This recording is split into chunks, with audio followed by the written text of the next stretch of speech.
pilot stationed in Munich, Germany in 1951 in the 86th Fighter Bomber Group, where he flew F-84s and F-86s. Cooper testifies to having chased disc-shaped UFOs that outmaneuvered the most advanced fighter jets of our time. We were flying in Germany, and we were flying F-86s. And they would come over and do the same maneuvers that we make, except every once in a while one of them would go zip. And you just can't do that in a fighter, a conventional fighter.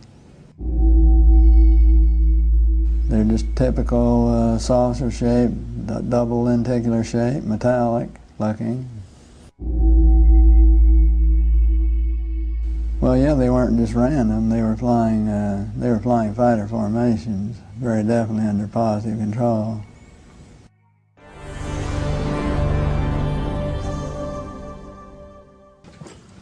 I'm here to announce that the second annual Exopolitics Expo, X-Conference 2005, was concluded on Sunday, April 24th. This event was produced by Paradigm Research Group. 26 speakers and panelists presented to 450 attendees over 3 days. It was a unique event which focuses on the political, governmental, and social implications of extraterrestrial-related phenomena. It is produced by PRG as part of the emerging activist movement seeking to end a government-imposed truth embargo regarding extraterrestrial-related phenomena.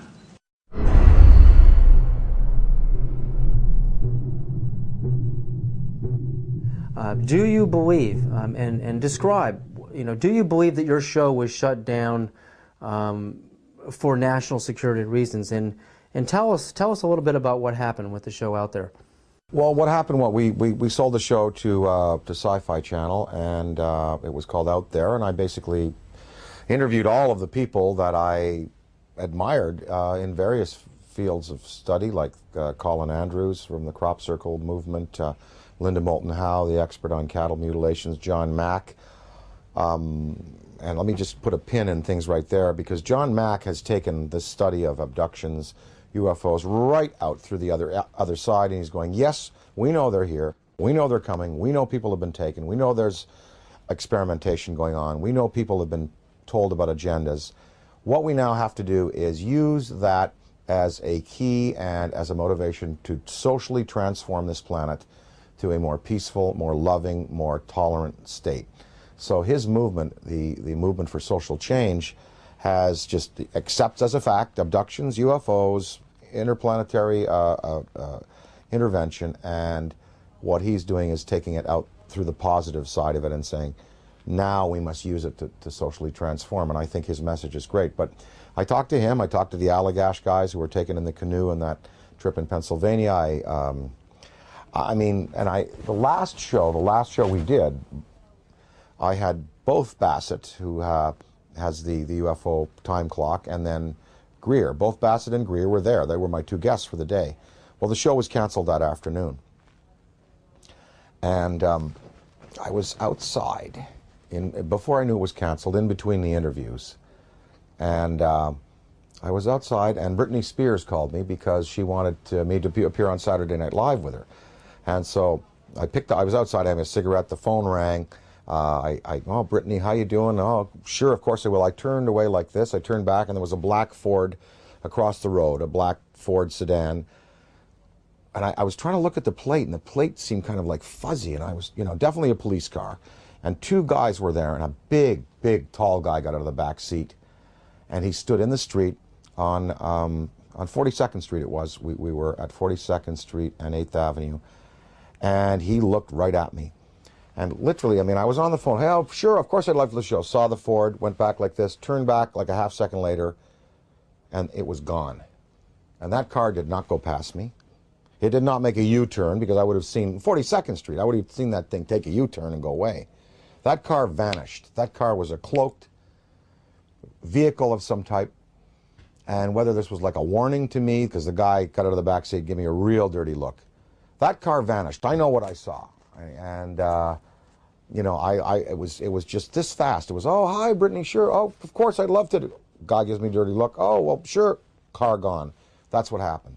And then 2 hours later, We were told we were not to continue taping, and the show was canceled, and none of them would air. I don't know. I mean, I don't know.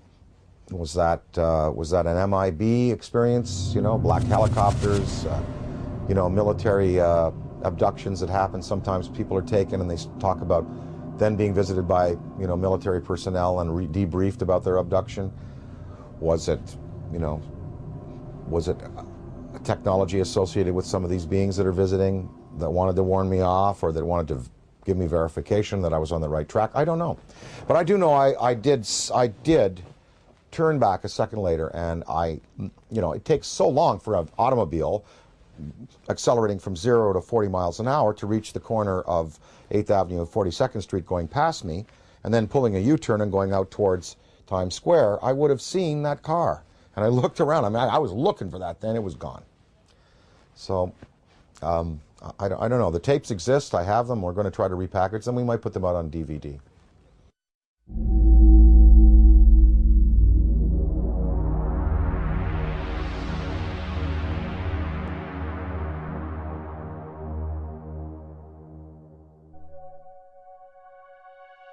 I was having some cameramen film the installation of a precision landing facility we were putting in right on the edge of the dry lake.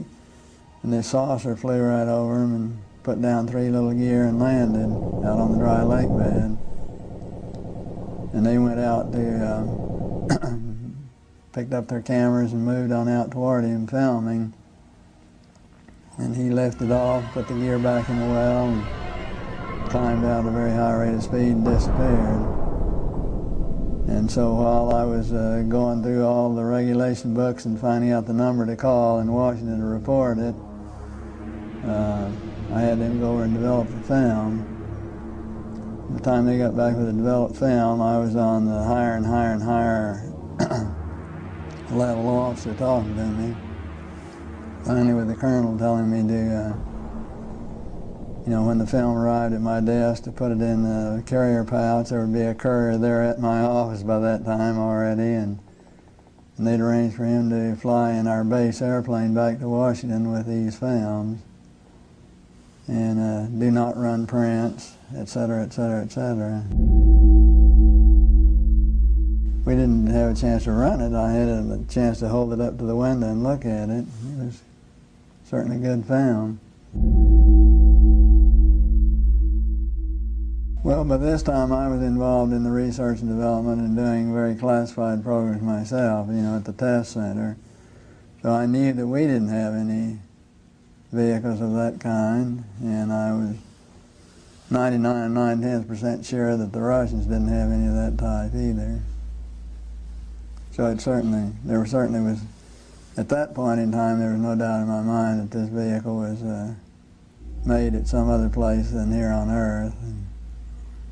Yeah, well, Buck Rogers and Flash Gordon coming true.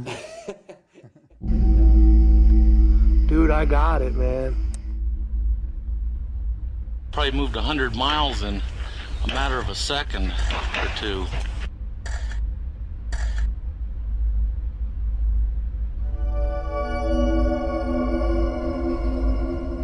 In July of 2002, right here in the Washington, D.C. area, there was yet again a airspace jet chase by 2 F-16 jet interceptors, charged, which were chasing a bluish object right outside D.C. In fact, we have one of the key eyewitnesses here in this room today. This received some play in the Washington Post and a little bit of mainstream media, then of course fell into the black hole of the media, never to be discussed again. What were these objects that were able to outperform F-16 interceptors in a post-9/11 America? What is going on? And what are the consequences, or the potential consequences, in the event that we should shoot down a few of them? A related question that I have been asking myself is, to what extent are they really an enemy? What crimes have they committed against humanity? They have certainly upset the military by flying over their most secret installations, by shadowing their planes, by buzzing their astronauts. The Army shot 1,430 rounds of anti-aircraft fire at the UFO between 3:12 and 4:15 a.m. Army Chief of Staff General George C. Marshall wrote a top-secret memo to President Franklin D. Roosevelt that the U.S. Navy recovered an unidentified craft off the coast of California. The retrieved craft was in fact not earthly and in all probability of interplanetary origin. I mean, to me, what this is all about is not just, looking up in the sky and saying, wow, there's another UFO, yet another sighting. I mean, it's about exploring the phenomena. We have to get past denial. I mean, everyone is stuck at denial. I mean, mainstream science says the phenomena is not happening, and they don't take it seriously, and they try to sweep with them half the world. But over 50% of the American population, according to polls, believe in the UFO phenomena, and the government just buries it. Well, there's some media that are guilty of trying to suppress, and there are some media that are just throwing the story out there. Now, this Mexican sighting, we had coverage on Fox, we had coverage on CNN, and in the Daily News in the Valley here, we had a front page article, with the pictures and UFO, big question mark, and I mean, they were treating it. I think increasingly now, the media has to take into account that this is a reality. And I think, again, to go along with the theory and the feeling that John Mack has, we let's get past the debate whether they're here or not.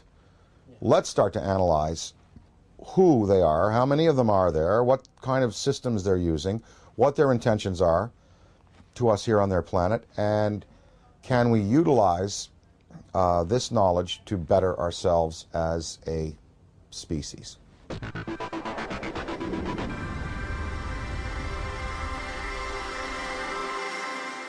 With the advent of the Hubble telescope, I mean, when you see how big it really is out there, and the idea that we're stuck on this myopic little ball, we're just glued to it, we can't get our eyes off of it. It's more of a mystery now than it ever has been. Why we're stuck here, and there's got to be a way to decode the matrix and finding out how these craft work, how we can get out into the universe ourselves. I mean, I think that's what this is really all about.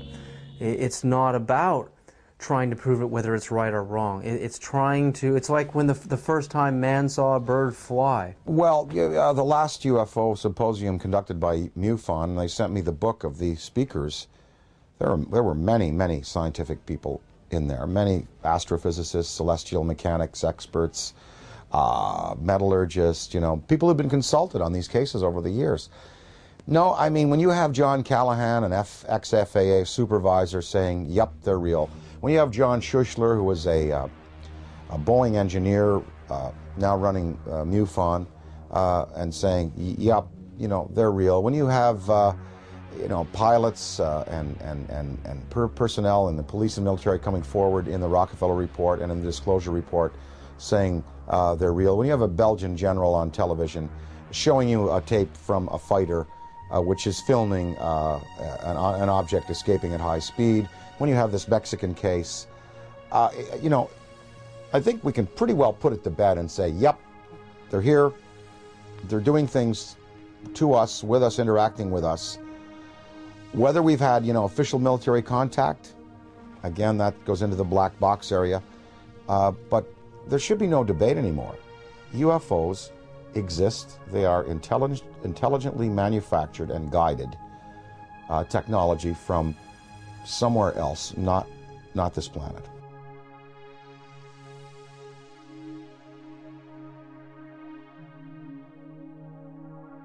While human beings can only see from red to violet wavelengths of light, the infrared and ultraviolet spectrums are invisible to humans.